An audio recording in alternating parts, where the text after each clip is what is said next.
When the Powers of Attorney Act does come into force, which we expect in 2025, probably early part of 2025, there will need to be a new way of working because more clients can potentially make their LPAs directly through the GovUK website rather than using professionals. And so we have to look at what opportunities there are. And there are two key things that I would say. The first thing is that LPAs are the most important document that someone will ever make.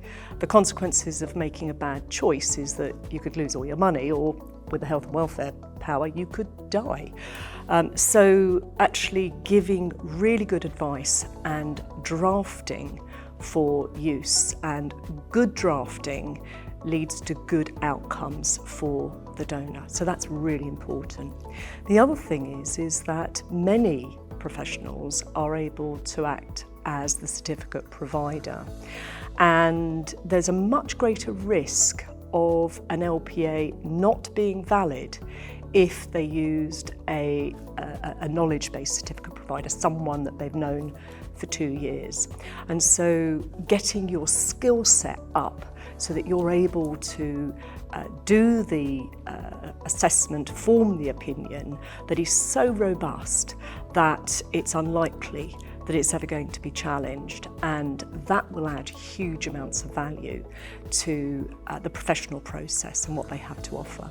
There are huge amounts of benefits of including appropriate clauses in a lasting power of attorney, which adds value to the donor because they know then what they want to happen will happen or is more likely to happen, but it also aids the attorneys because without that being included, they might be at risk of having to make court applications, which if you'd provided for wouldn't have been necessary. It allows them to understand the remit of their decision making, so prevents them from exceeding their authority, which, let's face it, the donor wouldn't want their attorney to screw up, so they can make good choices.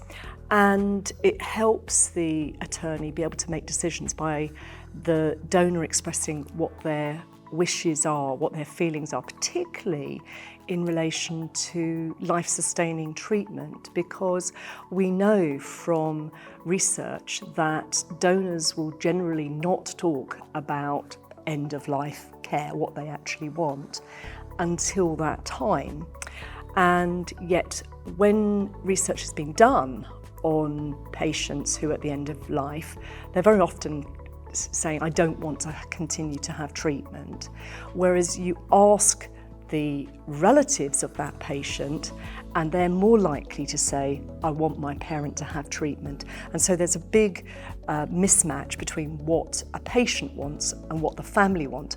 Well, if the donor as the patient has included their wish list in their LPA, there's a much greater chance that the attorney is going to do exactly what the donor would want them to do, but also be relieved of the worry about having made the wrong choice. Have I done the right thing by mum or dad?